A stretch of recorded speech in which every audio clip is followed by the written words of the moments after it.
Welcome to big TV. Social మీడియాలో జరిగే అనేక రుగ్మతలపైన చాలామంది స్పందిస్తారు. అవసరమైతే ఒక పోస్ట్ పెట్టి చేతులు దులుపుకుంటారు. కానీ దీనిపైన పోరాటం చేసేవాళ్ళు మాత్రం కొద్దిమందే కనిపిస్తారు. అలాంటి వారిలో యువ సామ్రాట్ రవి ఒకరు. ఆయనకి ఇక్కడ ఏది అనిపిస్తుందో దీంతో మాట్లాడతారు. మనతో రవి ఉన్నారు. రవి గారు నమస్తే. నమస్తే సార్. అంటే చాలామందికి మీ వీడియోలు లేకపోతే మీరు చేస్తున్న వాదనలు ప్రతివాదనలు ఒక యుద్ధాలు ఎన్ని పరిచయం, కానీ ఏం చేస్తారు రవి బేసిక్గా ఏం చేస్తారని? నేను ఒక ఐటీ సర్వీసెస్ కంపెనీలో డైరెక్టర్ లాగా వర్క్ చేస్తున్నాను. రీసెంట్గా డైరెక్టర్ అయ్యాను. అంతకుముందు సేల్స్ మేనేజర్ ఉండేవాడిని. సో నేను manage services, contingent work force, ఇంకా సాఫ్ట్వేర్ యాజ్ అ సర్వీస్, చిన్న చిన్న మేనేజ్ సర్వీసెస్ ప్యాక్స్ ఇవి అమ్ముతూ ఉంటాను. ఏంటి అసలు సోషల్ మీడియాలో ఈ బెట్టింగ్ యాప్స్ ఏంటి? ఈ బెట్టింగ్ యాప్స్ని ప్రమోట్ చేసే ఒక గ్యాంగ్ ఏంటి? ఏం జరుగుతుంది ప్రధానంగా? అసలు ఏంటి బెట్టింగ్ యాప్స్కి? అంటే అన్ని వేల కోట్ల రూపాయల బిజినెస్ ఉందా? అసలు ఏం జరుగుతుంది? అసలు ఎంత డబ్బుల ప్రవాహం ఉంది అంటే మీరు ఎక్స్పెక్ట్ కూడా చేయరు. అంత డబ్బుల ప్రవాహం ఉంది. ఏంటి వేల కోట్ల రూపాయల? వేల కోట్ల రూపాయలు, నో డౌట్. ఓకే, అంటే ఎన్ని వేల కోట్ల రూపాయలు ఉండొచ్చు? ఒక బిట్కాయిన్ స్కామ్లోనే, ఒక బిట్కాయిన్ 4x స్కామ్లోనే ఆల్మోస్ట్ 1000 crores రిజిస్టర్డ్ కంప్లైంట్స్ ఉన్నాయి మన సైబర్ క్రైమ్ దగ్గర. ఇక బెట్టింగ్ యాప్స్ వల్ల అయితే మటుకు ఎవరు ముందుకొచ్చి బాధితులు మేము నష్టపోయామని కూడా చెప్పరు. ఎందుకంటే బెట్టింగ్ ఆడేవాడిని కూడా తప్పులాగా చూస్తారు కాబట్టి చాలామంది హెజిటేట్ అవుతారు. మీరు చూస్తుంటే ఇన్ని సూసైడ్స్కి మూల కారణం ఇప్పుడు సూసైడ్స్ రేట్ ఎందుకు పెరిగింది అంటే ఈ ఆర్థిక ఇబ్బంది వల్ల. ఆర్థిక ఇబ్బంది సాఫ్ట్వేర్ ఇంజనీర్ వీడికి ఆర్థిక ఇబ్బంది ఎందుకు, రైతుకు ఆర్థిక ఇబ్బంది ఎందుకు వచ్చింది అంటే ఈ బెట్టింగ్ యాప్స్ ఈ ఇన్ఫ్లుయెన్సర్స్ చేయబట్టి సిటీసే కాకుండా గ్రామాల్లోకి వెళ్ళిపోయింది. ఈ ఇన్ఫ్లుయెన్సర్స్ ఏం చేస్తారు అంటే దానిలో ఒక టెలిగ్రామ్లో ఒక ఛానల్ పెట్టి, ఇప్పుడు మీరు అనొచ్చు according to 13 of AP gaming act 1964 police can apprehend with or without warrant gaming act. ఇప్పుడు మన ఇద్దరం కార్డ్స్ ఆడుతుంటే పోలీసులు వచ్చి ఇదే స్పాట్లో వితౌట్ వారెంట్ మన ఇద్దరిని అరెస్ట్ చేయొచ్చు. ఇలా ఇద్దరు ఆడుతుంటేనే అరెస్ట్ చేసే పవర్ పోలీసుకుంటే ఇన్ని వేల మంది, లక్షల మంది online inspite of 2017 IT act, Telangana IT ordinance ఎందుకు అరెస్ట్ చేయట్లేదు అన్న దాని దగ్గర ఎవరి దగ్గర సమాధానం అన్నా ఉందా? శ్రీధర్ బాబు గారి దగ్గర సమాధానం ఉందా? అంతకుముందు ఐటీ మినిస్టర్ లాగా ఉన్న కేటీఆర్ గారి దగ్గర సమాధానం ఉందా? ఇప్పుడు నారా లోకేష్ గారి దగ్గర సమాధానం ఉందా? అంతకుముందు ఐటీ మినిస్టర్ గారి దగ్గర సమాధానం ఉందా? అంటే ఒకళ్ళు కాదు, ఇద్దరు కాదు, చాలామంది కనిపిస్తూ ఉన్నారు. మీ అంచనా ఎందుకంటే దీనికోసం బాగా స్టడీ చేశారు మీరు. ఎంతమంది ఉంటారు ఇలాగా ఆన్లైన్ గేమింగ్ యాప్లని ప్రమోట్ చేస్తున్నవాడు? చల్లపల్లి జైలు సరిపోదు, రాజమండ్రి జైలు సరిపోదు. నా స్ట్రైట్ ప్రశ్న ఏంటంటే, ఇన్ని వేల మంది అంటే Rajahmundry central jail, Challapalli jail కూడా సరిపోలేనంత మంది ఈ గ్యాంగ్లు అంటే ఈ యాప్ని ప్రమోట్ చేస్తున్న వాళ్ళు ఉంటే, హర్ష సాయి అంటే ఆయన చూసే వాళ్ళకి ఎవరైతే దీనస్థితిలో ఉన్నారో వాళ్ళ దగ్గరని కనుగొంటాడు. ఆయనకు ఒక టీం ఉంటుంది, వెళ్తాడు, వాళ్ళు అడగకుండానే సహాయం చేస్తాడు. వాళ్ళ దరిద్రాన్ని పూర్తిగా మార్చేసి 30,000తో దరిద్రం పోద్దా? ఆ లెవెల్లో ఉంటుంది. ఎందుకు హర్ష సాయి ఒక్కడే ఎందుకు టార్గెట్ అయ్యాడు మీకు? నాకు హర్ష సాయి ఒకటే కాదు, భయ్యా సన్నీ యాదవ్ టార్గెటే. ప్రతి చిన్న చితక ఆన్లైన్లో బెట్టింగ్ యాప్స్ని ప్రమోట్ చేసే వాళ్ళు డెఫినెట్గా నా టార్గెట్. ఇప్పుడు ప్రోబో అన్న ప్లాట్ఫామ్ తో కేవలం మీ ఆసక్తికరమైన topics like news, sports, knowledge ఇలాంటి వాటికి సంబంధించిన సింపుల్ క్వశ్చన్స్ కి ఎస్ ఆర్ నో అని సమాధానం చెప్తూ ప్రాఫిట్స్ ని పొందే అవకాశం ఉంది. ఉదాహరణకి ఈ రోజు జరగబోయే ముంబై వర్సెస్ ఢిల్లీ మ్యాచ్ లో ముంబై గెలుస్తుందా? Yes or no. ఒకవేళ మీరు అనుకున్నది కనుక కరెక్ట్ అయితే ప్రాఫిట్స్ ని పొందొచ్చు. ప్రోబోని ఆల్మోస్ట్ 2.5 కోట్ల మంది వాడుతున్నారు. ఇక్కడ అమౌంట్ ని add and withdraw, UPI and phone pay లాంటివి వాడి చేయొచ్చు. నేను హర్ష సాయి మీద ఎందుకు ఫోకస్ చేశాను అంటే, హర్ష సాయి ముందు మొదలు పెట్టాడు, ఈ మంచితనం అనే ముసుకేసుకున్నాడు, నేను హెల్ప్ చేస్తున్నాను అనే ముసుకేసుకున్నాడు. ఇప్పుడు వీరప్పన్ని పట్టుకోవడానికి 50 ఏళ్ళు ఎందుకు 40 ఏళ్ళు ఎందుకు అయింది? మీ దగ్గర ఆన్సర్ ఉందా? ఎందుకంటే ఎంతో కొంత ఆ లోకల్లో సింపతి అనే ముసుకేసుకున్నాడు. నేను మీ పొట్ట నింపుదడానికే ఈ పనులు చేస్తున్నాను, ఈ ఫారెస్ట్ ఆఫీసర్లను చంపేది మీ రైట్స్ గురించి నేను చంపుతున్నాను, నేను ఏనుగులను కొట్టేది మీ పొట్ట నింపడానికే, దంతాలు అమ్ముకునేది మీ పొట్ట నింపడానికే, గంధపు చెక్కలు కొట్టడానికి మీ పొట్ట నింపడానికే అని లోకల్ సింపతి పెట్టుకున్నాడు. సో వాళ్ళకన్నా ఒక ఊరు 2 ఊర్లు. ఈ హర్ష సాయి అనేవాడు వీరప్పన్ కన్నా డేంజర్, దావుద్ ఇబ్రహీం కన్నా డేంజర్. ఎందుకంటే దావుద్ ఇబ్రహీం వీరప్పను ఒక్క తెగ ఆర్ ఒక్క ఊరిని మాత్రమే కాన్సన్ట్రేట్ చేశారు. ఈ డిజిటల్ అన్నది ప్రపంచవ్యాప్తం. ఇందులో ఒక మంచితనం అనే ముసుగు చేసుకొని వెనకాల ఎంత క్రైమ్ చేసినా ఎవ్వడికి తెలియదు అనే ప్లాన్తోని సపోర్ట్ చేసేది 30,000, 3 లక్షలు మహా అంటే. అదే రోజు రాత్రి వెళ్ళి బెట్టింగ్ యాప్ కనుక ప్రమోట్ చేస్తే 80 లక్షలు. ఓకే. సో 30,000, 3 లక్షలు, పోనీ 3 లక్షలు అనుకుందాం, ప్రతి దాని మీద 3 లక్షలు చేసాడు అనుకుందాం. ఒక 80 లక్షలు దేనికి యూజ్ చేస్తున్నాడు? సో ఈ ఆనందకరమైన సందర్భంలో ఆ బర్త్డేస్ జరుపుకొని 5 పిల్లలకి ఒక పెద్ద కేక్ తో పాటు లోపల ఒక సర్ప్రైజ్ ని కూడా ప్లాన్ చేశారు. దీనికి మన భాష రాదు, కానీ ఆ ఫ్యామిలీకి ఆ పిల్లలకి తెలియదు ఏంటంటే ఆ కేక్ లో ఒక సర్ప్రైజ్ కూడా ఉంది. బర్త్డేస్ అనేది ఒక legal, very low minimum deposit, fast withdrawals and 24/7 అందుబాటులో కస్టమర్ సర్వీస్ కూడా ఉంది. దాంతో పాటు 100కు పైగా డిపాజిట్ చేయడానికి, విత్డ్రాల్ చేయడానికి పేమెంట్ మెథడ్స్ కూడా ఉన్నాయి. నిజంగానే హర్ష సాయి ఆ ముసుగులో ఎన్ని వేల కోట్ల రూపాయలు వ్యాపారం చేస్తారు? 1,000 కోట్లు అయితే కాదు, 100 కోట్లు ఉంటుంది. 1,000 కోట్ల వ్యాపారం అవుతుంది కాబట్టి ఇతనికి 300-400 కోట్లు సంపాదించుంటాడు. ఒక హెయిర్ ఆయిల్ అమ్మినందుకు 2,80 లక్షలు ఎవడేస్తాడండి ప్రమోషన్కి? అది ఆదివాసీ హెయిర్ ఆయిల్ చేశాడు కదా, 2,80 lakhs సంపాదించాడు. దీనికి ఎంత వస్తుంటుందండి? ఎందుకంటే ఈ బెట్టింగ్ యాప్ని చాలా వరకు ప్రమోట్ చేస్తూ ఉంటారు, అది మనకి క్లిక్ చేస్తే వచ్చేది కూడా అదే వస్తుంటుంది. సో ఇది నిర్వహించడం కూడా. సో ఒక్క స్కామ్ ఏంటి అంటే బెట్టింగ్ యాప్స్, ఇంకో స్కామ్ ఏంటి అంటే హెల్ప్ చేస్తున్నట్టు చేయటం. మీకు హర్ష సాయి పేరు మీద హర్ష సాయి అంటే ఒక ఇమేజ్ లాగా పెట్టుకున్నాడు. దీంతో ఏంటంటే 20 మంది టీం ఉంటుంది, అందరికీ మాస్కులు, ఎవ్వడి ఐడెంటిటీ ఉండదు. అందరు బాధితులు, ఎంతోమంది బాధితులు, నాకు 1,00,000 కావాలి, 2 లక్షలు కావాలి, మా కూతురు పెళ్ళి ఉంది 10 లక్షలు అనగానే ఒక ఏటీఎంకి వెళ్ళి ఒక బ్యాంక్కి వెళ్ళి 10 లక్షలు నోటు చూస్తున్నట్టు వాళ్ళకి వీడియో పెడతారు. నేను హర్ష సాయి గారికి చెప్పాను మీ ప్రాబ్లం గురించి, ఆయన అరేంజ్ చేస్తా అన్నారు, ఆయన మీకు హెల్ప్ చేస్తా అన్నారు అంటారు. ఇలాగానే కట్ చేయగానే ఒక పెద్ద 10 లక్షలు తీసుకొని బ్యాంక్ మేనేజర్ దగ్గరికి వెళ్ళినట్టు వీడియో పంపిస్తారు బాధితులకి. పంపించగానే అబ్బా ఇంకేంటి మా హర్ష సాయి 10 లక్షలు తీసుకొచ్చేస్తున్నాడు, నాకు వచ్చేస్తుంది, నా లైఫ్లో అంత దరిద్రం. ఇంత లోపల ఒక వీడియో కాల్ వస్తుంది, అందులో హర్ష సాయే స్వయంగా ఉంటాడు. ఇప్పుడు ఇంకొన్ని రోజులు వదిలేస్తే ఈ పర్టికులర్ సీక్వెన్స్ మీకు మొత్తం చెప్పండి. బ్యాంక్లో ఉండి బ్యాంక్ మేనేజర్ గారు ఇంత 15 లక్షలు అంటే 10 లక్షలు అంటే దానికి జీఎస్టీ కట్టమంటున్నారు, మీరు అర్జెంటుగా జీఎస్టీ డబ్బులు మటుకు పంపేయండి, మీకు మీ అకౌంట్లో ఈ 10 లక్షలు పడతాయి అని చెప్తారు.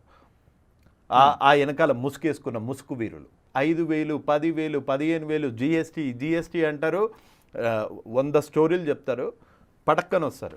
சார் ப்ராஃபிட் சம்பாதிக்கலாம்னு பார்த்தா ஸ்டாக் மார்க்கெட் ரொம்ப கன்ஃபியூசிங்கா இருக்கு. ரிலாக்ஸ். இப்ப ப்ரோபங்கிற பிளாட்ஃபார்ம்ல உனக்கு ரொம்பவும் பிடிச்ச டாபிக்ஸான நியூஸ், ஸ்போர்ட்ஸ், நாலேஜ் இதுக்கு சம்பந்தப்பட்ட சிம்பிள் क्वेश्चंஸ்க்கு எஸ்ஆர் நோன ஆன்சர் பண்ணி ப்ராஃபிட்ஸை சம்பாதிக்கலாம். அது எப்படி? ஃபார் எக்ஸாம்பிள் இன்னைக்கு நடக்க போற மும்பை vs டெல்லி மேட்ச்ல மும்பை ஜெயிக்குமா? Yes or no? Yes sir. இல்ல உன்னோட கான்ஃபிடன்ஸை பொறுத்து குவாண்டிட்டி இன்க்ரீஸ் பண்ணி ட்ரேட் பண்ணலாம். நீ நினைச்சது சரியா இருந்தா உனக்கு ப்ராஃபிட்ஸ் கிடைக்கும். విడుదల రజనీ గారి అఫీషియల్ అకౌంట్ నుంచి ఇవాళ బస్ చేశారు. వాళ్ళ అఫీషియల్ పేజ్ కాదు, అఫీషియల్ ఫ్యాన్ పేజ్ నుంచి ఒక ప్రమోషన్ వస్తుంది. ఆ ప్రమోషన్ ఎలా ఉంటుంది అంటే చూపించచ్చా? నేను చూపించండి. ఇదిగోండి, విడుదల రజనీ గారి 250K 2,50,000 మంది ఉన్న సబ్స్క్రైబర్స్. అంటే విడుదల రజనీ గారికి ఇది నోటీస్లో లేకుండా అయితే ఈ పేజ్ లేదు. ఈ పేజ్లో నుంచి వచ్చిన యాడ్ ఏంటంటే, did you know if you are from middle class family then please message her, she will definitely help you. నాకు ముందే తెలుసు కాబట్టి నేను ముందు మెసేజ్ చేశా. మెసేజ్ చేయంగానే నన్ను బ్లాక్ చేశారు, కానీ స్క్రీన్ షాట్స్ ఆల్రెడీ తీసేసుకున్నా. 2,000కి 16,000, 20,000కి 1,50,000, 20,000కి 1,50,000 అంటే 1,00,000 రూపాయలు ఒక పేద రైతు లేకపోతే ఒక స్టూడెంట్ ఫీజు కట్టాల్సి ఉండదు. మా నాన్నకి ఈ 40,000 ఫీజు కట్టడానికి మా నాన్నకి ఇంత కష్టం వచ్చింది, ఈ 40,000తోని హర్ష సాయి లాంటి వాడు ప్రమోట్ చేశాడు, అంత మానవోత్తముడు పురుషోత్తముడు దీన్ని ప్రమోట్ చేశాడు, ఫటక్కని పెట్టేసి మా నాన్నకి ఖర్చు లేకుండా చూద్దాము అనుకొని మోసపోయిన వాళ్ళు ఇంతమంది. కదండి హర్ష సాయిని చూస్తుంటే ఒక కోటీశ్వరుడిలాగా తన దగ్గర ఏదో తనకి అవసరాలకు మించి ఓ డబ్బు ఉన్నట్టు సొసైటీకి ఏదో నేను సహాయం చేస్తున్నట్టుగా మనకు ఆ వీడియో అంటే అవన్నీ ఎక్కడి నుంచి- ప్లాండేనా? అసలు ఎవరన్నా అడిగారా ఇప్పటి వరకు నీ సోర్స్ ఆఫ్ ఇన్కమ్ ఏంటి? ఫస్ట్ రూపాయి చేసినప్పుడు ఫస్ట్ లైవ్లో పెట్టి తంబోలా గేమ్లు హెల్పింగ్ గేమ్లు ఆడి కోట్లు గొలగొట్టాడు. అక్కడే లక్షలు గొలగొట్టాడు. ఒక ఫేక్ వాళ్ళని క్రియేట్ చేసి వాళ్ళకి హెల్ప్ చేస్తున్నట్టు చూపించి క్రౌడ్ ఫండింగ్ 1 లక్ష రూపాయలు 2 లక్షలు రాగానే ఇంటర్నెట్ ప్రాబ్లం వస్తుంది అని టక్కని లైవ్ ఆఫ్ చేస్తాడు. ఆ లైవ్ ఎక్కడ ఉంచడు, తీసేస్తాడు. కానీ మనోడి థర్డ్ క్లాస్ తెలివి ఏంటి అంటే యూట్యూబ్ కుకీస్లో కూడా ఆ లైవ్లు ఉండవు అని థర్డ్ క్లాస్ తెలివి. కానీ కరెక్ట్గా గనక పోలీస్ యాక్షన్ చేస్తే ఆ కుకీస్ నుంచి మొత్తం భాగోతము ఈ ఫేక్ హర్ష సాయి అనుకుంటూ హర్ష సాయి టీం చేసే ఘోరాలు డెఫినెట్గా 10 నిమిషాలు ఏ పోలీస్ ఆఫీసర్ అన్నా ఎవరన్నా ఒక 5 నిమిషాలు గనక కాన్సన్ట్రేట్ చేస్తే మీరు పేదవాళ్ళ డబ్బులు కనీసం ఒక 10,000 కోట్లు అయితే ఈజీగా సేవ్ చేసిన వాళ్ళు అవుతారు.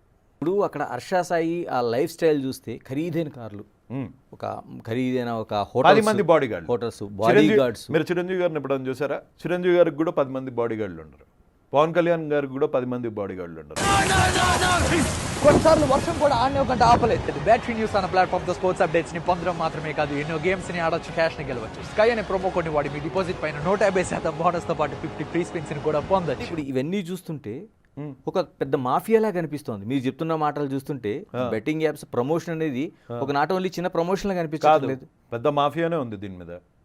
లేకపోతే ఇంత బ్రాడ్ లైట్లో ఇన్ని ప్రూఫ్స్ ఉన్న వ్యక్తి, ఇన్ని ప్రూఫ్స్, బెట్టింగ్ యాప్స్ ప్రమోట్ చేశాడని ప్రూఫ్ ఉంది, డబ్బులు తీసుకున్నాడని ఉంది, సాయం చేసింది కొంతే అని ప్రూఫ్ ఉంది, మనుషుల్ని ఫ్రాడ్ చేశాడు అన్న ప్రూఫ్ ఉంది. ఏ పోలీస్ వాళ్ళు, ఏ గవర్నమెంట్ దీని మీద ఎందుకు చర్యలు తీసుకోలేదు? రవికిరణ్ గారు, ఎక్కడ మీకు ఆ పాయింట్ టచ్ చేసింది? ఎందుకంటే ఈ బెట్టింగ్ యాప్స్ ఎంతో ప్రమోషన్ మంది చనిపోతున్నారు. ఉప్పల్లో చనిపోయిన అబ్బాయి, నేను ఆ పేరు చెప్పను, ఉప్పల్లో బెట్టింగ్ యాప్స్ వల్ల సూసైడ్ చేసుకున్న అబ్బాయి వాళ్ళ వైఫ్ 8 నెలల గర్భవతి, మిస్క్యారేజ్ అయితే మొన్న ఒక 4 వారాల కిందట 3 ఏళ్ల పిల్లోడికి విషం వచ్చి ఫ్యామిలీ అంతం. అప్పుల బాధ తీర్చలేక ఒక రైతు ఆత్మహత్య. రైతు ఎక్కడ నష్టపోయాడు అంటే ఈ యాప్స్లలో నష్టపోయాడు. ప్రతి ఒక్క స్కామ్. బిట్కాయిన్ ట్రేడర్ అంట, బిట్కాయిన్ అన్నది లీగల్ ఇండియాలో. అట్లా ఓపెన్గా పబ్లిసిటీ ఇస్తుంటే బ్రాడ్ డే లైట్లో ఇంత క్రైమ్స్ అవుతుంటే, ఇంత వాల్యూమ్స్లో క్రైమ్స్ అవుతుంటే ఎందుకు ఎవరు దీన్ని కాన్సన్ట్రేట్ చేయట్లేదు? ఏమైనా సార్ అందుకనే 3 వారాల నుంచి నేను నోరు మూసుకొని ఉన్నాను. ఒక లీగల్గా యాక్షన్ తీసుకోవాలంటే, ఒక పిల్లి వేయాలంటే మీ దగ్గర పూర్తిగా దానికి సంబంధించిన డేటా ఉండాలి, అంతా ఉంది. సాక్ష్యాలు ఉండాలి. సాక్ష్యాలు ఉన్నాయి, బ్యాంక్ స్టేట్మెంట్స్ ఉన్నాయి, హవాలా లావాదేవీలు ఉన్నాయి, ప్రతి ఒక్క ఇన్ఫర్మేషన్ ఉంది. ఎంతమందిని ఇలాగా అంటే హర్ష సాయితో పాటు ఎంతమందిని వర్కౌట్ చేశారులా మీరు? కనీసం 2-3 అయినా ఉన్నారు. అంటే వాళ్ళ బ్యాంక్ డీటెయిల్స్ కానీ ఈ జరుగుతున్న ప్రతి ఒక్క డీటెయిల్స్. ఇది నేను పర్సనల్గా తీసుకొని నేను ఫైట్ చేస్తున్న ఇష్యూ. నాకు దీనికి డబ్బులు అవసరం లేదు. నా 16 ఏళ్ళ బ్యాంక్ స్టేట్మెంట్ చూపిస్తా. 1 ఇయర్ 2 ఇయర్స్ బ్యాంక్ స్టేట్మెంట్ చూపించమనండి. ఇంకా అసలు పోరాటం ఏం లేదు. తప్పైపోయింది స్వామి, నీ కాళ్ళు పట్టుకుంటాను, ఇక్కడ నుంచి వెళ్ళిపోతా. వాళ్ళ ఫాదర్ ఏం చేసేవాళ్ళు, వాళ్ళ మదర్ ఏం చేసేవాళ్ళు, వాళ్ళ మదర్ చనిపోయారు కానీ ఇప్పుడు పిన్ని గారు ఉన్నారు, ఆవిడ ఏం చేస్తారు, వాళ్ళ చెల్లెళ్ళు ఏం చేస్తారు, వాళ్ళ బావ ఏం చేస్తాడు, వాళ్ళ బావ ఫ్రెండ్స్ ఏం చేస్తారు, వాళ్ళ బావ ఫ్రెండ్స్ ఎవరు చేస్తారు, ఈ మనీ మేనేజ్ చేసే ఈ హరి అనేవాడు ఏం చేస్తాడు. అంటే బాండ్ వాళ్ళకు కూడా ఇన్ని లక్షల కార్లు ఎక్కడి నుంచి వచ్చాయి? అదే డబ్బులతో కాదండి, నేనంటుంది బాండ్ సిల్వర్ స్పూన్ లేకపోతే గోల్డెన్ స్పూన్ లాగా ఉండే బయటికి కనిపిస్తున్నది నిజం కదా? మీరు చెప్తున్నది చాలా చూస్తుంటే ఒక మిడిల్ క్లాస్ ఫ్యామిలీ లాగా మీరు చెప్తా ఉన్నారు. మిడిల్ క్లాస్ కాదు, బిలో మిడిల్ క్లాస్, కానీ నేర ప్రవృత్తి ఉన్న ఫ్యామిలీ కాబట్టి రాధేశ్యామ్ కతియార్ వాళ్ళ నాన్నగారి పేరు. ఏ మీడియా, ఏ యూట్యూబ్ ఛానల్లో రాధేశ్యామ్ కతియార్ అన్నది బయటికి రాలే. సో ఒకసారి ఆయన మీద ఉన్న కేసెస్ చూస్తే హర్ష సాయి చాలా చిన్నపిల్లోడ్లా కనిపిస్తాడు. నింటుంది సోషల్ మీడియాలో ఒక బాగా వెళ్తున్న వాళ్ళు అంటే హర్ష సాయి లాంటి వాళ్ళు వెళ్తున్న వాళ్ళ పైన ఏదైనా కామెంట్ చేస్తే వాళ్ళకి డిస్లైక్స్ కొడతారు, Dislikes బెదిరింపులు కాదు, bulldoze చేస్తారు. చేస్తారు. మీకు భయం అనిపించట్లేదా? జిస్కా హాత్ ఖాళీ ఓ సబ్సే బడా మొబల్లి. నా చేతులు ఖాళీగా ఉన్నాయి, నన్ను ఎవ్వడేం పీకలేడు. నా దగ్గర డబ్బు ఉంది అంటే ఆ డబ్బు గుంజుకుంటాడేమో అని భయం. నా దగ్గర ఉన్నది ఓన్లీ లైఫ్. సో దాన్ని గుంజుకోండి అండి, వాడే ట్రాప్లో పడతాడు ఇంకా అంతే అంతే. రవికిరణ్ గారు ఒక్కసారి వెనక్కి వెళ్దాం. అంటే మీరు అంటే ఒక ఇద్దరు కూర్చొని ఇంట్లో మనం పేకాట ఆడుతుంటేనే చట్టం తన పని తాను చేసుకుపోతుంది. అవును, తెలంగాణ రాష్ట్రంలో పూర్తిగా ఇటువంటి పేకాట క్లబ్బులు ఆంధ్రాలో కూడా నిషేధించిన పరిస్థితి ఉంది. ఎందుకు ఆన్లైన్లో ఇంత జరుగుతుంటే పోలీస్ వ్యవస్థ కావచ్చు లేదా చట్టాలు కావచ్చు ఎందుకు చేయట్లేదు? ఎక్కడైనా లూప్ హోల్స్ ఏమైనా ఉన్నాయా? ఆ క్వశ్చన్స్కి నేను లూప్ హోల్ ఒకటి ఉంది. లూప్ హోల్ ఒకటి ఏంటి అంటే ఐటీ ఆర్ సైబర్ క్రైమ్ మీద మామూలు మన పోలీసులకి కొంచెం అవగాహన లేదు అన్నది వాస్తవం. ఆ బ్లాకింగ్ పవర్ సెంట్రల్లో ఉంటుంది అన్నది వాస్తవం. కానీ అది సాకులు మాత్రమే. చర్యలు తీసుకోవాలి అనుకుంటే ఒక్క ఈమెయిల్ పెడితే 50 సైట్లో ఫటక్ మళ్ళీ నెక్స్ట్ డే కనిపించవు. ఎందుకు చేయట్లేదు మరి? నాకేం తెలుసు, వాళ్ళని అడగాలి. ఇంత పోరాటం చేస్తుంటే కనీసం స్పందన లేదని ఎవరి నుంచి కూడా? ఎవరి దగ్గర నుంచి ఉంది? లోకేష్ గారికి థ్యాంక్ యూ, ఆయనకి చెప్పాను, ఆయనకి ప్రాబ్లం చెప్పాను. దీన్ని లాంగ్ టర్మ్లో దీన్ని కంట్రోల్ చేయడానికి ఎట్లాంటి మెజర్స్ కావాలో దాని మీద ఒక యాక్షన్ ప్లాన్ ఆయన రెడీ చేయమన్నారు, చేస్తున్నాను. What about Telangana? అప్రోచ్ అవ్వడానికి ట్రై చేస్తున్నాను కానీ దొరకట్లేదు. శ్రీధర్ బాబు గారు ఉన్నారు, మీరు 10 కాల్స్ చేశాను. ఓకే, 10 కాల్స్ చేశాను, స్పందన లేదు. శ్రీధర్ బాబు గారు, లోకేష్ గారు వీళ్ళది వదిలేయండి. పోలీస్ డిపార్ట్మెంట్ సెలబ్రిటీస్, ఒక్క సెలబ్రిటీ నువ్వు చేస్తుంది రైట్, నీ వెనకాల నేనున్నాను, నేను సంఘీభావంగా చేస్తున్నాను అని మీ దృష్టిలో వచ్చిందా? హర్ష సాయికి మద్దతుగా రాజేష్ మహాసేన 50 నిమిషాలు తిట్టాడు. అప్పుడు హర్ష సాయి మీద ఆరోపణలు చేసినప్పుడు సేమ్ రాజేష్ మహాసేన్ వచ్చాడు. ఇప్పుడు హర్ష సాయి మీద చేస్తున్న దానికి మళ్ళీ సేమ్ రాజేష్ మహాసేన్ వచ్చాడు. తమన్నా సింహాద్రి ఎన్ని శాపనాలు. అంటే ఇప్పుడు అంటుంది రాజేష్ మహాసేన కూడా ఈ బెట్టింగ్ యాప్స్ కింద ఇండైరెక్ట్ గా ప్రమోట్ చేసి. అది నాకు తెలియదు. నేను ఇన్వెస్టిగేషన్ ఆఫీసర్ కాదు. సపోర్టివ్ గా అతను వీడియో పెట్టాడు అంటే ఎందుకు పెట్టాడు? అంటే వీడియో చాలా సీరియస్ గా పెట్టాడు, తిడుతూ పెట్టాడు. అదే అంటున్నాను. అదే అంతకుముందు మీ మధ్య ఇది ఏమి వైరుధ్యాలు ఏం నాకు ఆయనకి ఏముంటాయి? ఆయన ఏమన్నా నా ఎంప్లాయా లేకపోతే నేనేమన్నా ఆయన ఎంప్లాయా? మా ఇద్దరికి ఎందుకు వైరుధ్యాలు ఉంటాయి?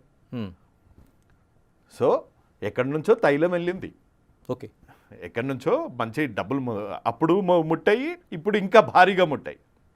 రాజేష్ మహాసేన కూడా చాలా, నేను ఎవరి దగ్గర నుంచో 5 పైసలు తీసుకోను, నేను నిజాయితీగా ఉన్నానని ఆయన రోజు వీడియోలు చేస్తూ ఉంటాడు. అవునా? మీరు యూట్యూబ్లో రాజేష్ మహాసేన క్రైమ్ హిస్టరీ అని కొట్టండి, ఇంకా ఉంటాయి. బాధితులు డైరెక్ట్గా మొహం నుంచి వచ్చి ఇట్లా వీడియో రికార్డింగ్స్ చేసిన దానికే ఇప్పటివరకు దిక్కు మొక్కు లేదు. కానీ నా ఫైట్ రాజేష్ మహాసేన మీద కాదు, ఓకే, నా ఫైట్ హర్ష సాయి మీద కూడా కాదు. నా ప్రయత్నం ఏంటి అంటే కనీసం ఒక్క బాధితుడన్నా ముందు జాగ్రత్త పడతాడు. నెక్స్ట్ ఎవరి ద్వారా అయితే మోసపోయాడో వాళ్ళ నుంచి ఎంతో కొంత నష్టంలో 10%, 5%, 1%, I don't really care about the percentage, but బాధితుడికి ఎంతో కొంత ఇట్లాంటి వాళ్ళ డబ్బుల నుంచి ఈడీ కానీ, పోలీస్ డిపార్ట్మెంట్ కానీ, ఇన్కమ్ ట్యాక్స్ డిపార్ట్మెంట్ కానీ, ప్రభుత్వాలు కానీ ఎంతో కొంచెం ప్రెషరైజ్ చేసి ఈ బాధితులని కొంచెమన్నా ఆదుకుంటే కానీ మనం ఇంకొక 2-3 చావులు చూడకుండా ఆగగలుగుతాం. నేను చేసేది 0.01% ఇంపాక్ట్ అంతే.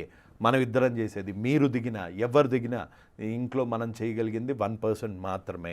ఇప్పుడు బ్యాటరీ న్యూస్ తో ఆసక్తి బట్టి గేమ్స్ ని ఆడొచ్చు, క్యాష్ ని గెలవచ్చు. ఉదాహరణకి యావియేటర్ లాగా ఇక్కడ స్ట్రాటజీ బట్టి గెలుపు ఓటంలో ఆధారపడి ఉంటాయి. స్ట్రాటజీ బాగుంటే గేమ్ ని విన్ అయ్యి క్యాష్ ని గెలిచే అవకాశం ఉంది. సెంట్రల్ గవర్నమెంట్కి విశేష అధికారాలు ఉన్నాయి ఇటువంటి వాటిని నియంత్రించడానికి. దేశాల్లో ఉన్న వాటిని కూడా నియంత్రించే అధికారం ఉంది వాళ్ళకి. ఉంది. ఎందుకని అంటే దీన్ని నిజంగానే చేస్తున్న ఫైట్లో, చేస్తున్న ఫైట్లో వీటికి ముగింపు పలికే అవకాశం ఉందా బెట్టింగ్ యాప్స్కి? 100% ఉంది, ఈజీగా ఉంది, ఈజీగా ఉంది. 1 మినిట్లో చేయొచ్చు చెయ్యాలనుకుంటే. సో మీరు ప్రాబ్లమ్స్ని ప్రాబ్లం లాగా చూడండి.